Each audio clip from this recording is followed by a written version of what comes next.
ಮಾಜಿ ಸಂಸದ Revanna pen drive ಹಂಚಿಕೆ ಪ್ರಕರಣದಲ್ಲಿ ಈಗ ಸಿವಿಲ್ ಕೋರ್ಟಿಗೆ ದೋಷಾರೋಪ ಪಟ್ಟಿ ಹಾಕಿದಾರಂತೆ.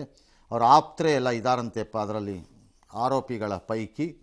ಅದ್ಯಾರೋ ಅವ್ರ ಜೊತೆ ಇದ್ದಂಥ ನವೀನ್ ಗೌಡ, ಕಾರ್ತಿಕ್, ಚೇತನ್, ಹರೀಶು, ಪ್ರಜ್ವಲ್ನ ಕಾರ್ ಚಾಲಕ ಕಾರ್ತಿಕ್ಗೆ ಎಲ್ಲರಿಗೂ ಗೊತ್ತಿತ್ತು ಈ ಕಾರ್ತಿಕ್ ಈಸ್ ದ ಪ್ರೈಮ್ ಇದು ಅಂತ, ಎಲ್ಲ ಅವನಿಗೂ ಗೊತ್ತಿತ್ತಿದು. ಆ್ಯಂಡ್ ಆಬ್ವಿಯಸ್ಲಿ ಆತ ಕದ್ದಿರಬೇಕಿದು ಅಥವಾ ಆತ ಯಾವುದೋ ಮೂಲಕ ಅದನ್ನು ಟ್ರಾನ್ಸ್ಫರ್ ಮಾಡ್ಕೊಂಡಿರಬೇಕು ಅಂತ ಇತ್ತದು. ಅದೇನು ದೊಡ್ಡದಿಲ್ಲ.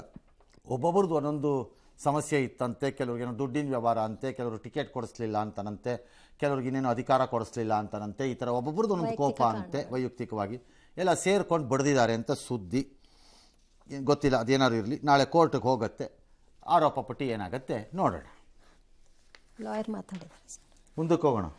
ಇನ್ನು ಐಪಿಎಸ್ ಅಧಿಕಾರಿ ರಾಮಚಂದ್ರ ರಾವ್ ರಾಸ್ಲೀಲೆ ಪ್ರಕರಣದ ತನಿಖೆ ಕ್ಲೈಮ್ಯಾಕ್ಸ್ ಹಂತಕ್ಕೆ ಬಂದಿದೆ. ತನಿಖಾ ತಂಡ ವರದಿಯನ್ನು ಸಿದ್ಧಪಡಿಸಿದ್ದು ರಾಮಚಂದ್ರ ರಾವ್ ಹಲವು ಮಹಿಳೆಯರ ಜೊತೆ ಸಂಪರ್ಕದಲ್ಲಿರುವ ಬಗ್ಗೆ ಉಲ್ಲೇಖಿಸಲಾಗಿದೆ. ತನಿಖಾಧಿಕಾರಿ ಎಡಿಜಿಪಿ ಹಿತೇಂದ್ರ ವರದಿ ಸಿದ್ಧಪಡಿಸಿದ್ದು ವರದಿ ಪರಿಶೀಲನೆ ಬಳಿಕ ಸರ್ಕಾರಕ್ಕೆ ಸಲ್ಲಿಕೆ ಮಾಡ್ತಾರೆ. ಕೆಲಸ ಮಾಡುತ್ತಿದ್ದ ಕಚೇರಿಯಲ್ಲೇ ಮಹಿಳೆಯರ ಜೊತೆಗೆ ಸರಸದಲ್ಲಿ ತೊಡಗಿದ್ದ ಹಿನ್ನೆಲೆಯಲ್ಲಿ ಅವರನ್ನ ಅಮಾನತುಗೊಳಿಸಲಾಗಿತ್ತು. ಮುಂದಿನ ತಿಂಗಳು ರಾಮಚಂದ್ರ ರಾವ್ ಸೇವೆಯಿಂದ ನಿವೃತ್ತಿ ಆಗ್ತಾರೆ.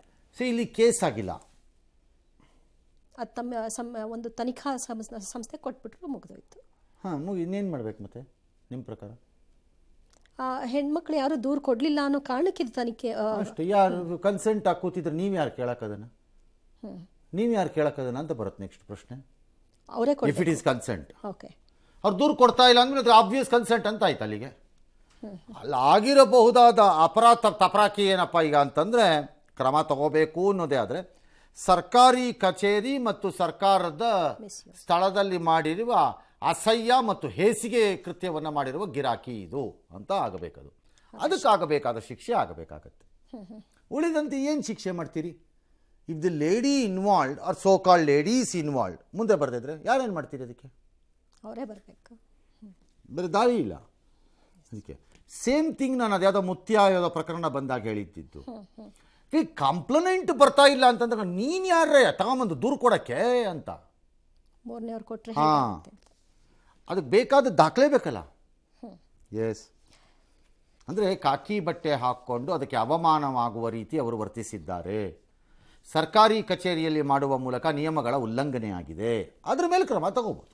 ವಿಡಿಯೋ ಆಧರಿಸಿ. ಎಸ್, ಮೇಟಿ ಇದು ವಿಕೆಟ್ ಆಗಿದೆಯಲ್ಲ ಸೀಟು, ಅದಕ್ಕೇನೋ ಟಿಕೆಟ್ ಅಂತೆ. ಅವ್ರ ಕುಟುಂಬದವ್ರನ್ನೆಲ್ಲ CM ಏನೋ ಇವತ್ತವರು ವಿಧಾನಸೌಧದಲ್ಲಿರೋ ಕಚೇರಿನ ಕರೆಸಿ ಎಲ್ಲ ಸೆಟ್ಲ್ಮೆಂಟ್ ಮಾಡಿದ್ರಂತೆ ಒಂದು. ಅದಕ್ಕೆ ಕೆಲವರೆಲ್ಲ ಅದೆಂತದ್ರಿ ಅದು ಫ್ಯಾಮಿಲಿನವನ್ನೆಲ್ಲ ಕರೆಸಿ ಅಲ್ಲಿ ಸೆಟ್ಲ್ ಮಾಡೋಕೆ ಅದೇನು ಇವ್ರದ್ದು ಪಾರ್ಟಿ ಆಫೀಸಾ ಅಂತ ಕೆಲವರೆಲ್ಲ ಅಬ್ಜೆಕ್ಷನ್. ಆ್ಯಕ್ಚುಲಿ ಟೆಕ್ನಿಕಲಿ ಕರೆಕ್ಟ್, ಅದು ಮಾಡಬಾರ್ದಾಗಿತ್ತು. ಆ ಜಾಗದಲ್ಲಿ CM ಮನೆಯಲ್ಲೋ ಪಕ್ಷದ ಕಚೇರಿನಲ್ಲೋ ಮಾಡಬೇಕಾಗಿತ್ತು.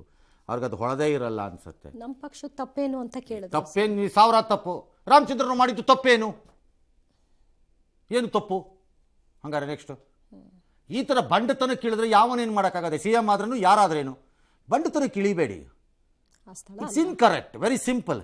ನಂಗೆ ಗೊತ್ತಾಗಲಿಲ್ಲಪ್ಪ, ಅಲ್ಲಿ ಕೂತಿದ್ದೆ ಬಂದ್ಬಿಟ್ರು ಎಲ್ಲ ಮಾತಾಡ್ಬಿಟ್ಟೆ ಅಂತಂದ್ರೆ ಬೇರೆ ವಿಚಾರ. ಅದನ್ನ ಈಗ ತಪ್ಪು ಇನ್ನೊಬ್ಬ ಮಾಡಿದ್ದೇನು ತಪ್ಪು? ಅದು ಸರಿ ಹಂಗಾರೆ ಒಳ್ಳೆ ಕತೆ ಆಯಿತು. ರಾಂಗ್ ಈಸ್ ರಾಂಗ್, ಮುಗೀತು ಕತೆ.